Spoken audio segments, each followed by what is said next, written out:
Welcome to the Manufacturing Masters Podcast with your host, Allison DeFord.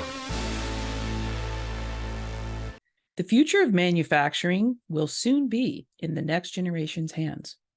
How can companies do a better job leveraging automation and technology and change the culture of their industry to attract Millennials and Gen Z and really be the appealing company for the best top talent?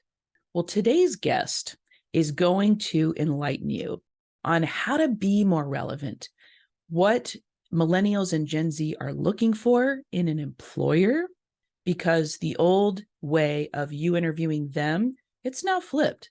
They're interviewing you just as much. Jake Hall is the manufacturing millennial. This guy has over 73,000 followers on LinkedIn and over 100 million views on his content. He's a top leadership voice on LinkedIn. I consider him an industry influencer and advocate. And he's also an expert on the Manufacturing Masters platform. And that's what we're going to talk about today. Is he's got 5 amazing videos on the platform that really lay out how you can be more relevant as a manufacturer, as an employer, to attract the next generation. He's also a mega Chicago Cubs fan.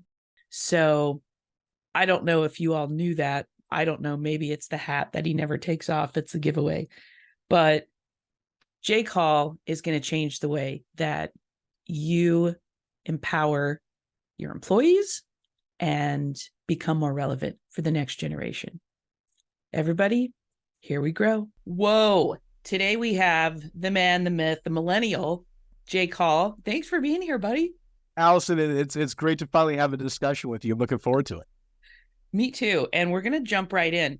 So for those of you listening or watching this guy has amassed over 73,000 followers on LinkedIn and over 100 million views of your content. So this is no small feat, because you and I both know you don't just get Insta famous in 20 seconds. I think that's like a rare, kind of thing. This takes a lot of hard work and a lot of consistency and a lot of showing up, right? Showing up. Yeah. So you are considered an influencer in the industry. And for somebody listening, like, what does that mean? Like, let's say that there are some people my age and older listening or watching this, and they think, what is an influencer? What does that even mean? What do you do? Yeah. It's a great question. So I guess I'll start with my background and kind of lead then to how I got to where I am today. So I've been in manufacturing now at some capacity for 17 years. My first job, I worked at a manufacturer when I was 16 years old. I did what I would call the grunt work of the industry. I swept the floors. I cleaned the manual mills. I wiped down the equipment. I grinded a lot of metal parts over my time, that went into welding, wiping them down with acetone. A lot of the stuff that really no one else wanted to do. But, a 16-year-old didn't mind because it was pay, and I enjoyed learning. So that was my first experience in the manufacturing. I went to Grand Valley. I got a manufacturing engineering degree. During that time, I worked for another automation machine builder, graduated, went to go work in automation distribution. So we sold like robotics, vision systems, motion control, safety, PLCs. Did that for 7 years, and then went to go work for a systems integrator where we did controls and modernization with controls work. We did SCADA, MES, a bunch of different types of software deployment within manufacturing. And fast forward flash back to then 2020 when the pandemic hit, being in outside sales at the time, it was one of those things where I couldn't go visit people. I couldn't go have those in-person meetings, stop by people's desks, walk in the office, have those conversations, figure out what they're needing on the floor. So I figured, I need to find another way to talk about my industry, talk about the products that I'm doing. And I started just posting on LinkedIn. And at the time I had maybe a couple hundred connections. For me, LinkedIn at the time was very much an online platform. I just uploaded my resume and that was it. But I began to realize that we're seeing a shift in the industry where more and more people are engaging through digital means, digital content, watching short format videos. And it wasn't just a young kid generation anymore. It was spreading to really all generations and demographics. So I started to talk about the industry. I started talking about, hey, how are we solving problems? How are we leveraging new technology? How are we getting the next generation of millennials at the time in the industry? And so the manufacturing millennial name came about when I was attending a trade show conference, and they were talking about the future of the industry. And I looked across the room, another 450 professionals, and I was the only millennial in the room. And everyone else was like 40 to 45 years old or older. And I'm like, well, geez, I need to be an outspoken advocate to bring new generations on board the manufacturing, because clearly seen at this event, no new generation is attending. So my content and my reach grew online by advocating robotics and automation and new technologies, but then how those tools and solutions can be used to attract the next generation, how it can be used to not only change the equipment and the way we're doing business, but also change the culture in which the company is run. And so I'm a firm believer and I guess you could say advocate on how technology is a means of attracting the next generation into our industry, but also how do we change the culture of our industry to bring these next generations on board. So, there's a bunch of different, going back to the word that you used on influencer, right? Influencer can mean so many things. It could be a person who dances on TikTok. It could be, a person that has their own talk show. It could be, and at the end of the day, an influencer is a person that can persuade people to change and make decisions. At the end of the day, I think everyone's an influencer at some capacity. It's just how much of a reach you have just depends on what you're trying to achieve. So for me, yeah, influencer's one. Industry advocate would be another one, where my passion for advocating the industry goes well before I was even on social media doing it at the time. I mean, I was coaching Lega League in high school robotics teams when I was in, senior in high school, and then throughout my college career, I probably coached over 500 to 600 different kids, through that area to get them excited about this industry. And that was back in 2008, doing that stuff. So I think what we're seeing now in the manufacturing space is more and more people are recognizing that there's groups of individuals out there who are just passionate about the industry, who are passionate about storytelling, who are passionate about showcasing new technologies and solutions that are going to impact the way people work in the future. And I'm one of those people who are just sharing their voice. That's awesome. And you're doing a good job at it, by the way. Thank you. You said, I have a quote from you, and I think this will lead into what we're going to talk about today, is how manufacturers can be more relevant. Yeah. And it isn't just the technology that they have in-house. It's how they use other technology to attract the next generation, right? Absolutely. When I look at social media these days, it's the marketing tool for your company and your culture, not your product. Right. When you go out there and there's a lot of viral campaigns around Taco Bell or Wendy's on, Twitter, or in this case, X, where they're going out there. Those accounts aren't talking about their latest hamburger or deal. They're out there being interactive with a community and creating a community that's engageable around them.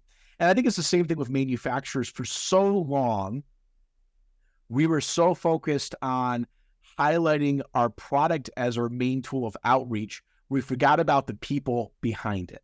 And if we're out there, we're wanting to change the perception of manufacturing being this dark, dirty, dangerous, dull industry, where we want to bring in this next generation of millennials and Gen Zs that will be the future workforce of our industry, that will allow companies to continue to grow into the next 20, 30, 40 years in the next generation. It's not so much about the product that you're doing, it's about the people that you're trying to bring on board.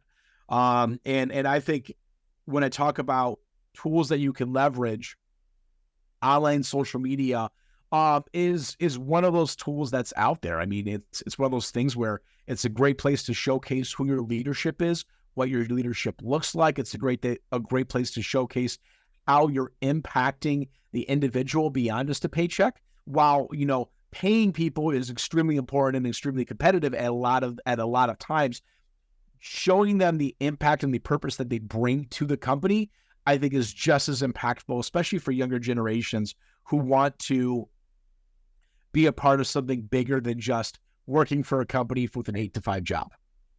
Right. And you talk about, you're also an expert on the Manufacturing Masters platform, and you have 5 really incredible videos. And in those videos, you outline what we're talking about. How can a manufacturer be more relevant? And one of the things that you talk about is video versus reading. Like you say, millennials, Gen Z, they don't necessarily want to read. It doesn't mean they don't, but they really are more drawn to watching a video. 100%. So if you're a manufacturer and you're not taking advantage of that on LinkedIn and YouTube, which you talk about those 2 channels, you're missing out on that relevant bridge. Because you also talk about in your videos that 80% of people that age, before, and I'd almost venture to guess it's 100, before they ever come and interview with your company, they have looked you up online. And that can influence whether or not they even want to interview with you. 1,000%. I mean, we're seeing a shift now where it's not so much, you know, companies are interviewing candidates. It's candidates are now interviewing companies that they want to go work for them, especially in the industry where it is, you're really going after high demand talent, right? And the biggest thing that manufacturing is going to move forward as it becomes more automated, as it becomes more technical, is bringing good talent on board. And it goes back to video is a phenomenal tool that can tell the story of not necessarily your company history. It's great to have, you know, you go out on your page and say, hey, our company was founded in 1936 by, you know, Benjamin, you know, whatever the third. Benjamin and you know, it's been a family. That's cool and all, but, you know, not everyone's going to be a Benjamin the fourth of that, that company. But what they can be is they can be a person who starts out at that company and maybe not a management or an executive position, but they start off as a frontline worker, and then they see the path because others at that company have followed that path before them on how they can grow and how they can succeed and be successful at that company. That's what video as a tool can tell a story. Yes. And that is the huge difference between manufacturers forever and a day. And this used to be the way and the norm. So I'm not putting them down because we've all done it. It's no longer about, you know, talking about your products from A to Z. Here's a video. Here's a 3-minute corporate video, and we're going to talk about our history. Then here's a video where we're going to talk about every piece of equipment that we have. That's old school. Don't do that anymore. Yeah. Right. It's not compelling. 100%. At the end of the day, my saying I like to say is people don't relate to products. People relate to people. Right. And if you're not showcasing the people and sharing the people as a highlight, you're not connecting with the platform that you want to. Yes. Now, another thing that I want to point out, there's so many things. You talk about turning all of your people into salespeople. What do you mean by that? Well, I think it goes back to the whole entire thing. Everyone is a subject matter expert in their own area, right? You know, they do a phenomenal job showcasing whatever they're doing. If they're in maintenance or they're frontline or they're a technician or they're an engineer or they're in HR or in sales or marketing, you know, there's so many different positions within manufacturing, which just makes the industry so exciting. But I think when I talk about, you know, every person's a salesperson, every person can be an advocate for your company. And as an individual can have so much influence just by having a personal brand, relating to the audience. I think a lot of times the executive and leadership boards miss a massive opportunity to showcase and share their story through social media in a way that's going to make it relatable to their employees, but also their customers, right? If you can see that leadership is an approachable person because they're excited about what they're doing and they're sharing that through social media, that's a massively valued tool that all you ever see of your executive team is through emails and walking by in a hallway. I think it goes down to, in the world that we live where information is so readily accessible, it's important to showcase the culture within the company, which can be done through, at the end of the day, every person's a salesperson. It just depends on the extent. It just depends on the extent of which you're selling themselves or for the company. And do you feel like that encouraging every employee, even if it's, Paul or Betty in, like you said, in HR or somebody in accounting, encouraging every person to have develop that personal brand, at least on LinkedIn, right? At minimum. Yeah. And it doesn't have to be everybody, right? Because some people just aren't comfortable with it. And the last thing I want you to do as a company is to go out there and try and force people and say every person needs to make a post. Well, what I think you can find, though, is younger generations, Millennials and Gen Zs, are much more comfortable recording a video and making a video and being relatable than older generations are. And I think it's one of those things is if older generation wants to do that, great, empower them to do so. But like you go out here and you look at, for example, people's TikToks accounts, and there's this guy who works at Papa John's, and he just makes pizzas all day for Papa John's, and he just shows how he makes different pizzas and different orders. He has like 1.8 million followers making Papa John's pizzas. And so the Papa John's, the corporation, now is supporting him to showcase through his audience in that way by him just making pizzas. And it's one of those things is people love watching other people create and do things. And I think within manufacturing, there's always this worry that people are going to steal our content. People are going to do this proprietary information. There's so many other ways you can showcase and you can share a story that doesn't necessarily show off the product itself or the solution itself. I also would encourage you in a lot of cases, manufacturing. I've been to hundreds of manufacturing facilities, and what so many people think of as proprietary information isn't really that special. Like, hey, I hate to, deflate everyone's balloon, but it's sometimes you got to kind of get off your high horse and realize that, listen, everyone's doing exactly what you're doing just down the road from you. And don't be mindful of the processes and the products that you have, but don't let it be such a detriment to why no one's ever going to want to go and work for your company because no one knows anything about it because you're not willing to ever show anything or share anything, to an audience. Right. And Kurt Anderson, our good buddy, he talks about that as being the best kept secret. Yeah. So that's not going to help you grow. I think that's an old mindset. And 100%. Yeah, I would hope that people would kind of drop that and move on and embrace what's happening now. And another thing you talk about is targeting people you don't know. Yeah. How can a manufacturer who's tuning into this and they're thinking, okay, what does Jake mean by that? How do I target people I don't know? How do you target people you don't know is through means of people that you do, and I think it just goes to go out there and showcase why having a diverse reach is important, but your diverse reach isn't always, showcased through you. It can be showcased through other people. Right. And as well, those things where I might not be an expert when it comes to women in manufacturing, but you know what? I know Megan Zimba, who I know behind you on that cover was, also part of Manufacturing Masters, who I introduced to you guys and say, hey, it was 5 other people. Talk to Megan because Megan, brings knowledge and insights that I never would be able to communicate or understand.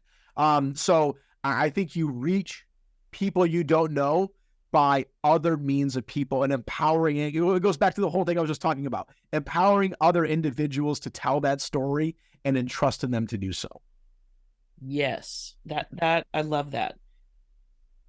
And if you had a piece of advice for a manufacturer that's listening to this, and they said, okay, we're small. I've got 25 employees. I don't have an in-house marketing person. How should I go about, dipping a toe and making LinkedIn and YouTube work for me? Like, I mean, the first tool I would say, are you even using LinkedIn?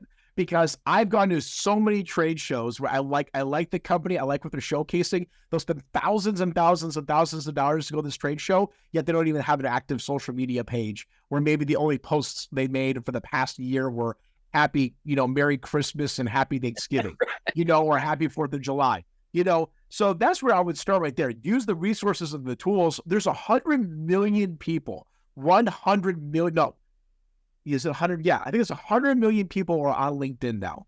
Oh yeah. If not more than that, maybe it's more than that. I have to go back and look at the numbers, but maybe it's 1 billion. I don't know. I think it's a lot.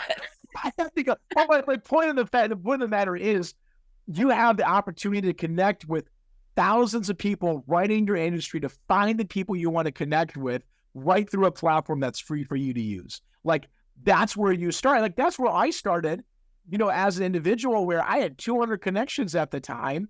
And I just started posting and people started following me because I made relevant content. And the content as well does not need to be highly produced, highly edited. Right. Hey, like, everyone has a cell phone today. So your content you can make, the pictures that you take, the videos that you record, the stories that you share can all be made through a phone. And you don't need massive production gear. You don't need all this equipment that I have, all in my room that I do now. But I still use my phone as my number one tool to reach people. And I think, don't be afraid to just make content and post content, and just share your story. Great. You're traveling to a customer, you're meeting a customer. Great. Go out there and just take a picture in front of their sign and say, hey, I'm hanging out with yada, yada, yada, yada today. I had a great time. Tag them. That right there is an awesome opportunity and tool. Brilliant. Well, dude, we have to wrap up. I have one last question. Now, you do a lot of keynotes. Yes. A lot of public speaking now. And I know you're a Cubs fan. Yeah. And so do you have like a walk-up song that you have them play? It's 50-50. I would say, of all the shows, of all the events I did this year for 2023, I maybe had 3 or 4 walk-up songs. I have never done the Chicago Cubs fly, Go Cubs Go as a walk-up song. But honestly, I like that. I might have to request that for an upcoming one, is to do the Go Cubs Go as a walk-up song. There you go. See? I might have to do that. Oh my gosh. Well, I can't thank you enough for being here and spending some time with me and our audience. And dude, really appreciate the work that you're doing. Thanks so much, Allison. I appreciate it. And for you listening, if you're not already subscribed, please get your booty over and do that. And feel free to leave a review. Let other people know if you find that there's value in this, and let them know that they need to tune in as well. And for you listening, thank you for the work that you're doing every day. Manufacturing is so important, and we appreciate you. So until next time, everybody. If you're not already, subscribe to the Manufacturing Masters podcast on Apple Music or Spotify. And for a deeper dive, head on over to manufacturing-masters.com. It's everything they never taught you in school.